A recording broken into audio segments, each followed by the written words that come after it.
Greetings to everyone out there in the NoDQ galaxy. Welcome to the NoDQ live recap of Monday Night Raw for September 2nd, 2019. And business has just picked up. The ending of this week's Raw, definitely something worth talking about, very newsworthy. A few other newsworthy things on this show. So let's go ahead and get started with the recap. I would like to give a shout out to everybody in the chat room for being interactive, giving your thoughts on Raw. And I would also like to thank everyone for watching, whether it is live or on demand. If you do enjoy this video, please share it, tell a friend, click that subscribe button, and turn on the notifications for updates. Let's get started with the first segment of Raw, which was a contract signing. Boy, oh boy, my all-time favorite segment, the contract signing. We had the contract signing for Seth Rollins versus Braun Strowman, Universal Championship match at Clash of Champions. Michael Cole was the moderator. He asked, how will they function as a team? Seth Rollins said that he knows that they will be victorious in their tag team title match against Dolph Ziggler, and Bobby Roode. However, Seth Rollins said he plans on walking in and leaving as double champion. Strowman responded by saying it will be awkward when he beats his tag team partner to become the new Universal Champion. Rollins said, unlike Strowman, he actually defeated the Beast. What a dig that was. I mean, he's right about that. And then Rollins said that he will slay the monster at the pay-per-view. Hank Schrader on the shitter with a $2 super chat. I will read his comment at the end of the video since it's off topic. Thank you for that, Hank Schrader. We had AJ Styles and the OC come out. AJ is still upset about the OC not getting their tag team title rematch at the pay-per-view, saying that Dolph Ziggler and Bobby Roode were just thrown together. They're not even a real tag team. AJ was also upset that he's not getting a Universal Championship match, bringing up how Strowman just pretty much looked at the belt. And AJ's like, well, maybe I can walk around and people can look at the US title and get a title shot. AJ was spitting some truth here, I have to say. I mean, again, I don't know what's up with the heel being scripted to tell the truth, but I mean, yeah, pretty much everything AJ said here was on point. I agree with AJ, and he's the heel. And the crowd kind of did, too. They were chanting for AJ, and he was just trying to, like, give them the look, like, shut up. Psycho Jet Black with the $2 super chat says, seriously, who's turning heel, Seth Rollins or Strowman? Maybe neither of them. Maybe a third party will get involved in this storyline. Stay tuned for that. There is something to talk about regarding a certain third person who could be in the championship contention. Anyways, we had AJ and the OC get in the ring. AJ was even calling Robert Roode Bobby Roode, which was funny. I do the same thing. Of course, it would not be a contract signing segment without a fight breaking out. Everyone started fighting, and then, of course, holla, holla, holla, players. Teddy Long, or I should say whoever's in charge of Raw these days. It's not even made clear anymore who's running the show. We had a tag team match after the commercial break. Same old crap. AJ Styles at ringside, interfering, taking the cheap shot when the referee wasn't looking. Seth Rollins made a big comeback. AJ Styles tried to interfere again, but was unsuccessful. AJ ended up getting attacked by Rollins, and then Rollins rolled up Carl Anderson to pick up the victory for his team. Styles immediately attacked Seth Rollins after the match. Strowman made the save, started doing his bum rushes, but then inadvertently hit Seth Rollins with one of the bum rushes. That's when Rudolph came to the ring, attacked Strowman. It was 5-on-2. They used the steel steps on Strowman. Rollins tried to help out Strowman, but then got laid out with the glorious DDT and the super kick, and then Strowman got laid out with the Magic Killer. Shout out to Interstate Kyle, who is in the chat room. Good to see you in here, Kyle. It's been a while. Welcome back. We had Cedric Alexander interviewed backstage. Cedric said that Baron Corbin has earned nothing and likes to play dress up as king. And then Alexander was attacked by the OC. I guess they had to do some further damage. Michael Johnson with a $2 super chat. He says, do they compare NXT to AEW because they know Raw sucks? Well, I'm not sure who you're referring to. I'm not sure who they is, but yeah, I mean, the beginning of Raw for sure was pretty flat, I will say that much. Thank you for the super chat, Michael Johnson. And I don't know who's turning heel between Rollins or Strowman. I really don't at this point. I don't think either guy's going to turn, but I'll get to that, like I said, in a few minutes. So we had Rudolph versus Hawkins and Ryder, and, you know, just a throwaway match. Here's the thing, to quote Jeff Meacham, if you're going to build up Rudolph as a credible threat for the tag team titles, why are you having them beat Hawkins and Ryder? Which is funny because Hawkins and Ryder were the former tag team champions, but come on, let's face it. You could have thrown out two random indie guys out there and it would have had the same impact. Like, have Rudolph beat a team that matters if you're going to build these guys up as legitimate number one contenders. I don't know, but whatever. I mean, it was basically a squash match. Glorious DDT to Hawkins. Rudolph moves on to the pay-per-view. We had Lacey Evans come out for a match with Natalya, and she was quickly interrupted by Natalya. Natalya ran down to the ring, got a cheap shot in, which is weird because that's normally what the heels do. And Natalya still lost. She attacked Lacey Evans from behind and still got her ass beat by Lacey Evans.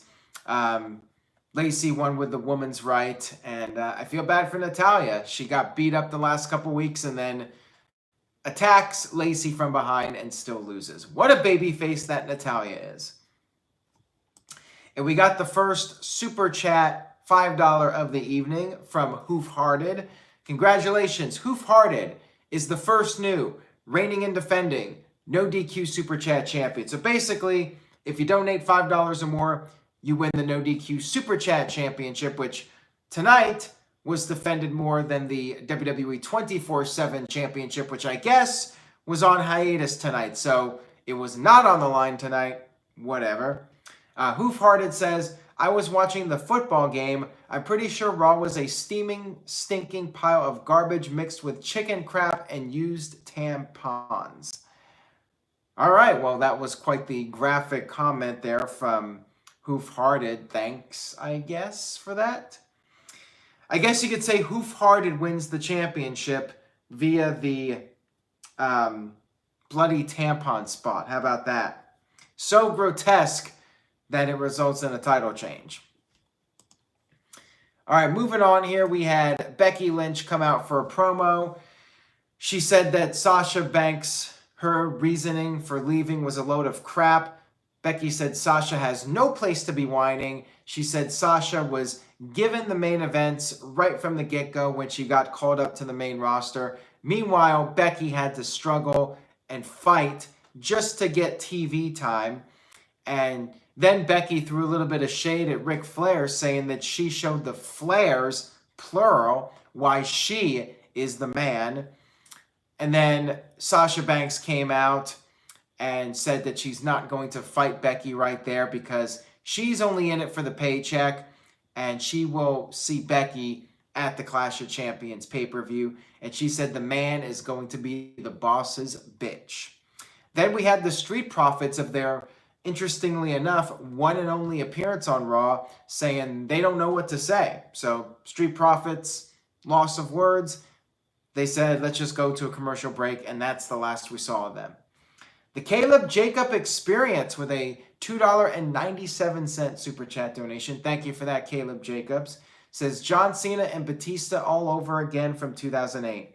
Not sure what you're referring that to. Maybe, I guess, Seth Rollins and Braun Strowman, but I'm not sure if that's what you were referring to. I guess that's what you were making a reference to, but I'm not 100% sure. We had Cedric Alexander versus Baron Corbin in a King of the Ring match. I thought that this was a really good match. Up to this point, I thought that this was the best part of Monday Night Raw. Yeah, as Bayley points out in the chat room, I thought that Strowman and Rollins reminded me more of John Cena and Shawn Michaels from 2007 than Batista and John Cena from 2008. I don't remember Cena and Batista being tag champs in 2008. Maybe they were. I don't remember at this point. I do remember Shawn Michaels and John Cena. Psycho Jet Black with a $2 super chat says, have you tried the Popeyes chicken sandwich yet? No, I have not. I mean, I just like the chicken by itself. I don't know why you need a sandwich on top of it, but hey, to each their own. Masked Ninja 76 with a $5 super chat. So congratulations to Masked Ninja 76. He says, you think Raw better now than 6 months to a year ago? No.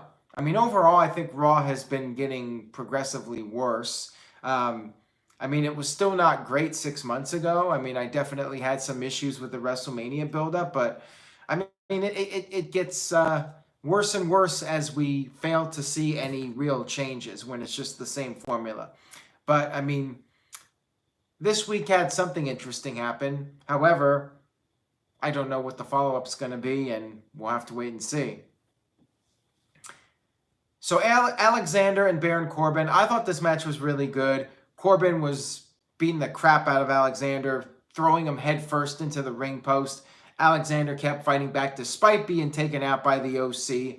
He kicked out of the deep six, which was pretty badass looking. I mean, it always looks really good.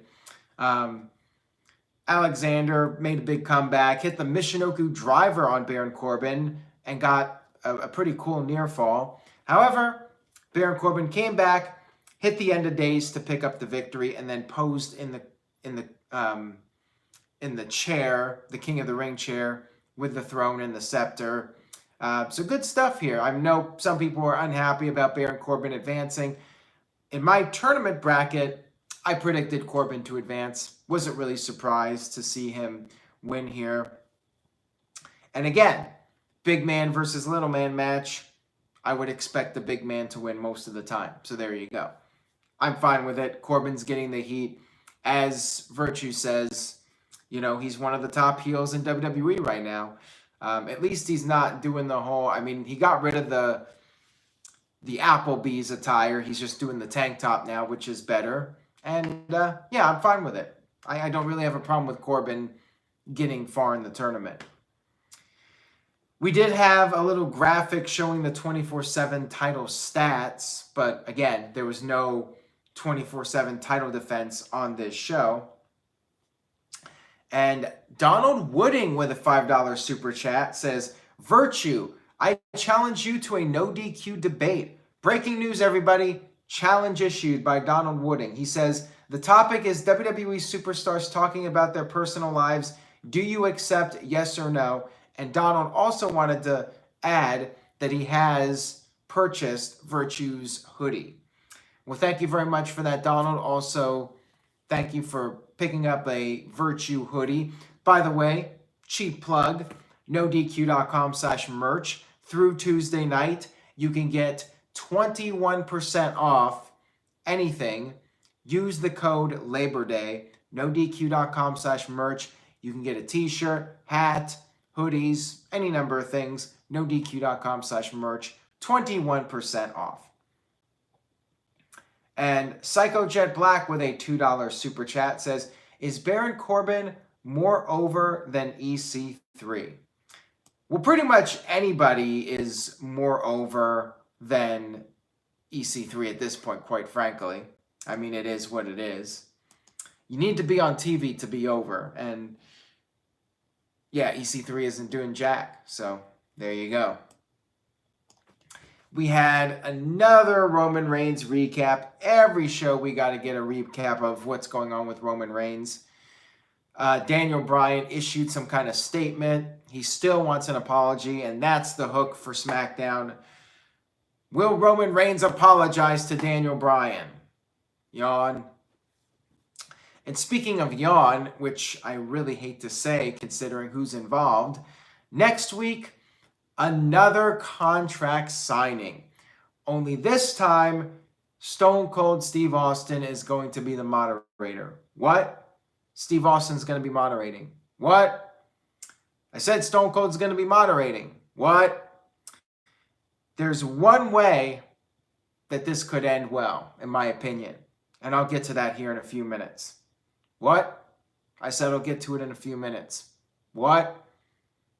All right, enough of that. Moving on here, we had a backstage promo with Bayley being asked about Sasha Banks.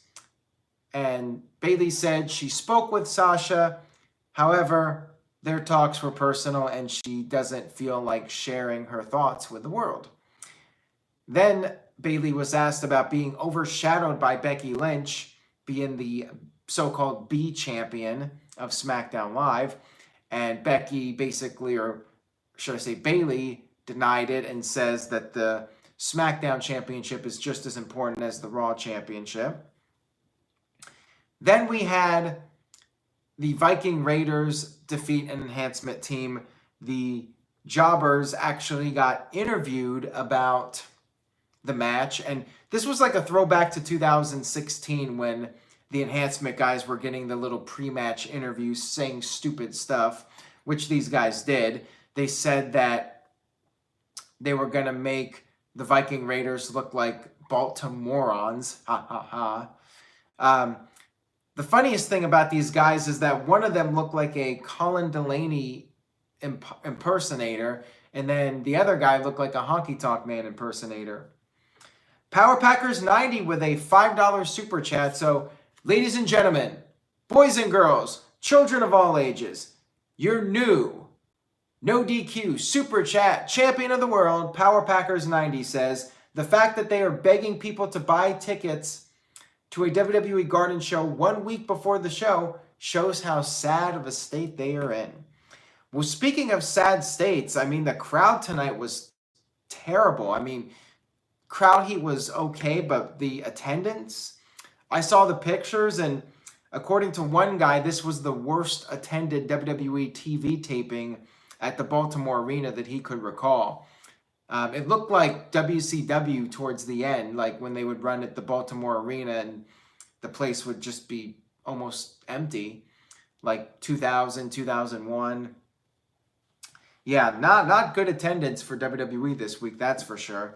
I'm guessing they will sell out Madison Square Garden. I would be shocked if they didn't, at least for Raw. I don't think SmackDown's going to sell out, but I think they'll have it pretty much packed for Raw. But still, the fact that they've needed to bring back Austin to sell the tickets. Virtue just hates when I bash WCW 2000. I'm sorry, bro. I'm really sorry, bro. We had Sasha Banks interviewed, asked about Bayley, what's going on with them, and Sasha told the interviewer basically to get the hell out of her face. And that was that. Oh, by the way, the Viking Raiders won with the Viking experience. Not much else to say about it. Next up, we had Samoa Joe versus Ricochet in a King of the Ring match. And this was one of those, what moments of the show? One of these OMG whiz moments. We had Samoa Joe cut a little promo saying that all the people claiming to win King of the Ring are liars, and King Joe just sounds right. We had Joe versus Ricochet, which ended when Samoa Joe went for a coquina clutch on the top rope. However, they both got knocked down to the mat, and there was a double pin. Referee counted them both out. 1, 2, 3. Referee said the match was over, but then was confused. He started talking to somebody at ringside, and then stated that he will take this information that he got under advisement. What? hold on a minute here. Referee's decision is final. Referee counted 3. They both got pinned. Match is a draw. They're both out of the tournament. Easy peasy. That's how it's always been done in WWE for 30 plus years. But the referee had to have somebody advise him on what to do? What? What? What? So we had a backstage segment, and the referee was saying a decision would be rendered. We had the backstage segment, and basically what happened was WWE management decided, not the referee, but management, and we don't know who this is. So it's just, is it Stephanie? Is it Vince? We don't even know. Next week, because they were both equal winners, I guess. Normally, I think a draw means you both lose. But in this case, they're both winners. Hey, you know what, guys? It's 2019. Everybody wins. Everybody gets a participation trophy. So I guess a draw is the new win. If you tie, it's a win for both guys now. So they both advance in the tournament via draw.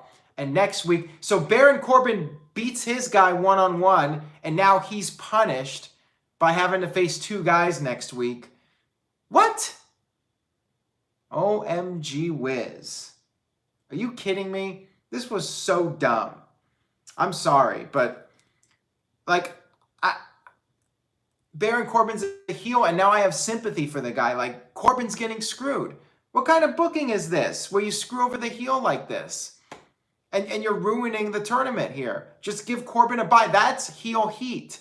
Baron Corbin's a heel. Just have it be a draw. They're both out. Corbin goes to the finals. I mean, easy peasy. That gets the heat because nobody wants to see Baron Corbin win the tournament. But now you're screwing over Corbin by putting him in a triple threat. What? So dumb. This was just idiotic. And the referee not knowing what to do either. Dumb. D-U-M-B. The Caleb Jacobs experience with a $2 super chat says, people are going to be mad if Corbin wins. And that's the thing. Just play up on that. I mean, geez. I don't know. All right, I'm moving on from this. Whatever. It is what it is. Backstage, we had Braun Strowman. He was angry about Steve Austin being announced as the moderator. He was thinking maybe Seth Rollins and Steve Austin are in cahoots. Okay. And then Strowman said if Austin tries anything funny, then Steve Austin is going to get these hands. We'll see about that. Then we had maybe the best segment of the show, besides the King of the Ring match, the first one, with Corbin. We had Bray Wyatt talk about, as his Mr. Rogers persona, talked about, thank you for that, Virtue, talked about how what The Fiend did to Finn Balor at SummerSlam was super duper rude. And then all of a sudden the devil Vince McMahon puppet appeared and was angry at Bray Wyatt because Bray Wyatt went on Twitter and challenged Seth Rollins or Braun Strowman to a Hell in a Cell match at the pay-per-view. Hell in a Cell. Basically what the Vince said was, how dare you challenge them to a match at Hell in a Cell?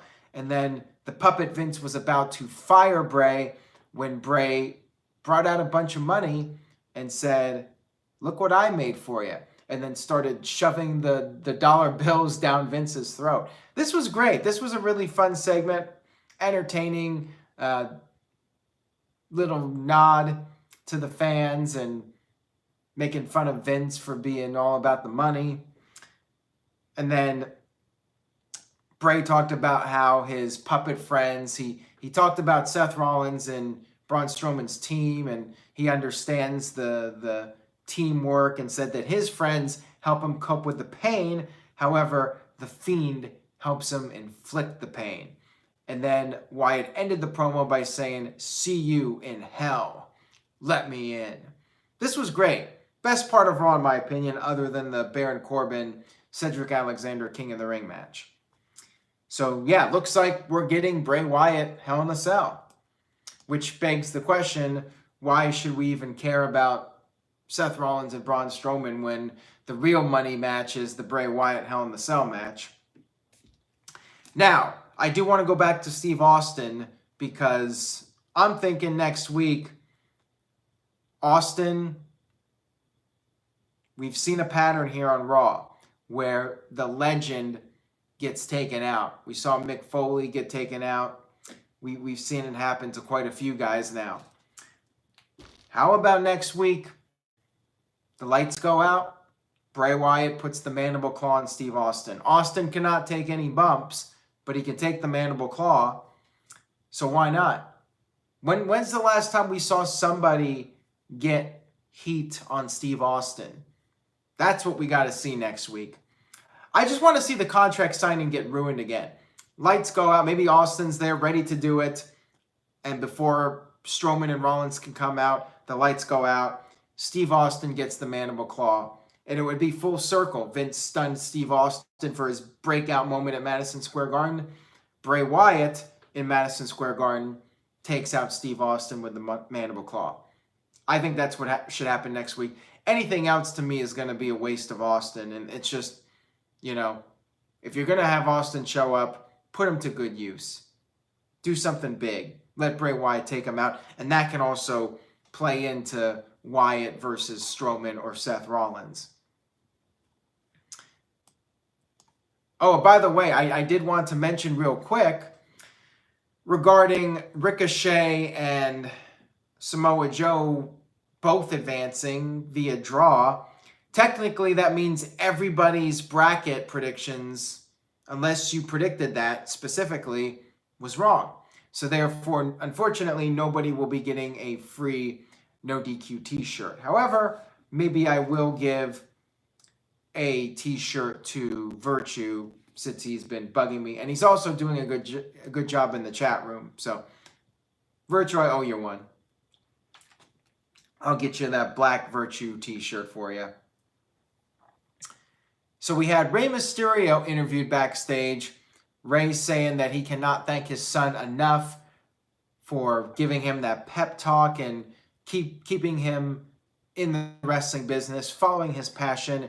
Rey said he's not done just yet. He has much more to accomplish. Then we had The Miz versus Cesaro, which poor Cesaro, because he was at the NXT UK pay-per-view and he pretty much had to fly straight back to the United States, and those flights can be quite lengthy, to come here and put over The Miz. I still think we need to get Cesaro back with Sheamus, but that's just me. Miz won with the skull-crushing finale. Michael Johnson with a $2 super chat says, what happened to Heyman being the head of creative? Well, maybe the end of this show indicates that Paul Heyman is still doing something, or maybe Vince Russo for that matter. So let's talk about the main event, because that's what's on everyone's mind here. It was a tag team match. It was the tag team champions, Alexa Bliss and Nikki Cross, against the Raw Women's Champion, Becky Lynch, and the SmackDown Women's Champion, Bayley. Sasha Banks came out, and you knew where this was going. Sasha Banks got involved, hit the backstabber on Becky to cause a disqualification, and then Sasha went for a steel chair. She was gonna use it on on Becky, and that's when Bayley came in the ring and grabbed the steel chair from Sasha Banks. But swerve, bro! Vince Russo moment here. Bayley uses the chair on Becky Lynch, and it looks like we got a Becky, or should I say a Bayley. I keep two B's there, so I keep mixing them up. We have Bayley and Sasha still together as heels now. Bayley finally turning after all these years in WWE. Is it too little, too late? I've seen some comments, some people feeling like it should have been done a long time ago, but hey, now Bayley and Sasha are still together and they're heels. Maybe there's something we can get out of this that'll be very entertaining. I definitely did not see this coming, so nice swerve ending to Raw. Definitely something worth talking about. Let's see here. Mike B with a $5 super chat says, Riftinator into the GTS and finally the Mandible Claw to win the championship, which is the No DQ Super Chat Championship. Congratulations to my man, Mike B, for once again being the champion of the entire No DQ galaxy. And Hank Schrader on the shitter mentioned earlier that he loved the heel turn, but hail to the goddess as always. Well, as TJS would say, damn right. I mean, TJS, wishing you well, my friend. Hope you're doing well. Power Packers 90 with a $2 super chat says, so babyface Charlotte then? This screws up SmackDown. Yeah, this is what makes the whole thing really interesting because Bayley is set to face Charlotte at Clash of Champions, and nobody was expecting this random Bayley heel turn when she's feuding with Charlotte. So I don't know if that means Charlotte's going face or what's going to happen with this. But yeah, I mean, nobody saw this coming. Big shock here. I liked it. I liked the ending of Raw, and it brings up my letter grade because I thought it was a good ending, a nice cliffhanger, and definitely long overdue to turn Bayley heel. The game is on 100 with a $5 super chat says, my girl Bayley turning heel as a fresh breath of air. Finally getting something different with Bayley now is great. In the Barney Grumble voice, I like it. I tried. I'm not a good impersonator, but I tried. Somebody who does do good impressions is CM Punk. So if you haven't checked out his YouTube video, or not YouTube video, his interview with Starcast, you should go check it out. There may be a couple clips of it up on YouTube for all I know. Darren Frazier with a $5 super chat. Thank you, Darren. Says, the Raw ending was good, but what does that mean for Charlotte?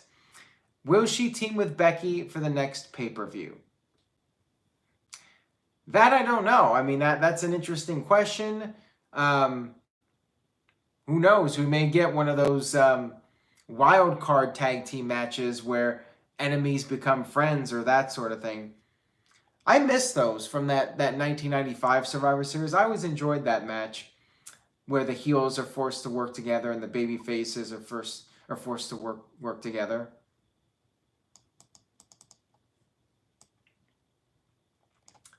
I'm trying to remember when did Barney Gumble say that line? I think it was the episode where Mo has the restaurant, the Mo's Family Feed Bag, something like that.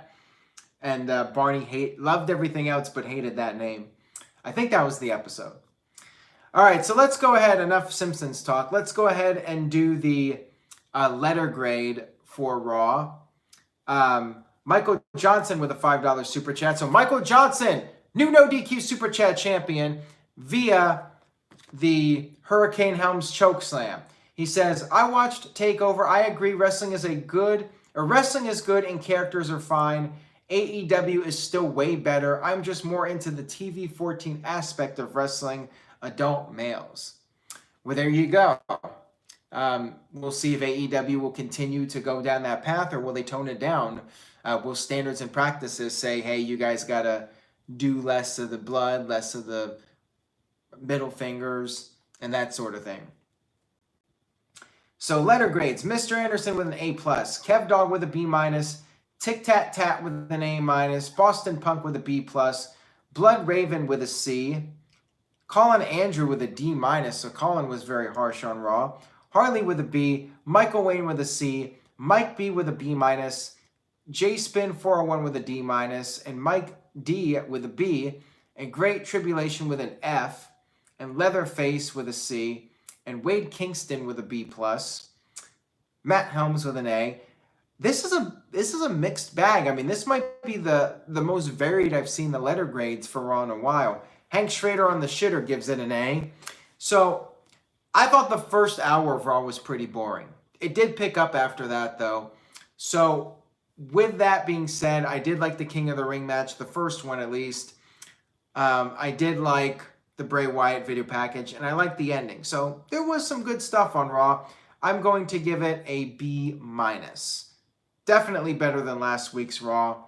And I think the ending definitely helped. Without the ending, I may have done like a C+. Ken Terminated by Google with a $5 super chat says, Rift, who do you think is the greatest super chat champion thus far besides me? I think it's Mike Mother Effin' B. Mike, thank you for the shout out last week. I agree. It's got to be Mike B. Mike D is up there. Oofman Rules is up there. Power Packers 90 is up there.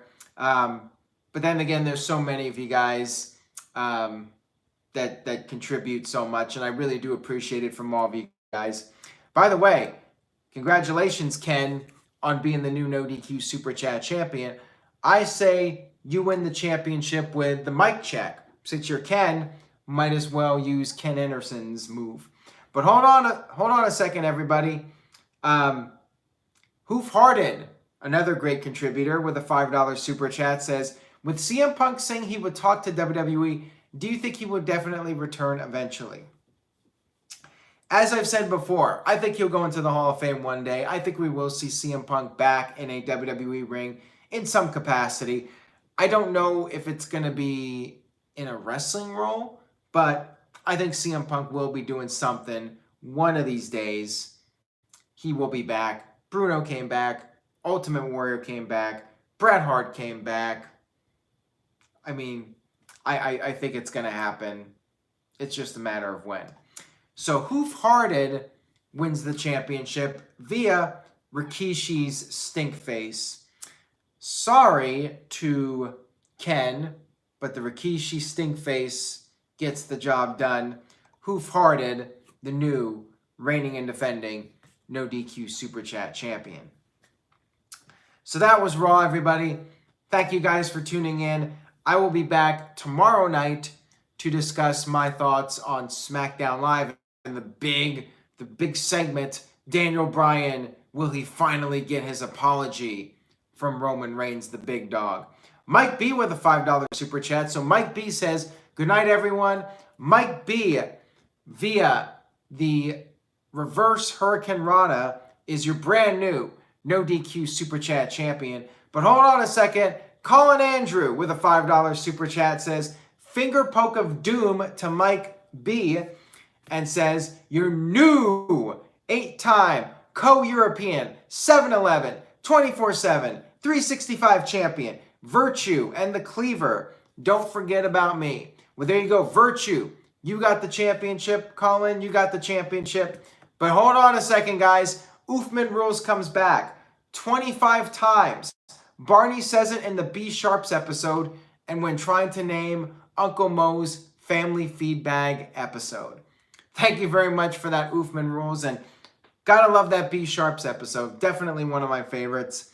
And that Uncle Mo's one is great too. I love when Mo has the fries on top of his head and then yells at the kid. Mo's great. Great character. Congratulations to Oofman Rules. And we'll say via the Homer Simpson Belch is the new NoDQ Super Chat champion. But hold on. Colin Andrew comes back again. Colin Andrew says 9 times for Virtue and I. Well, there you go.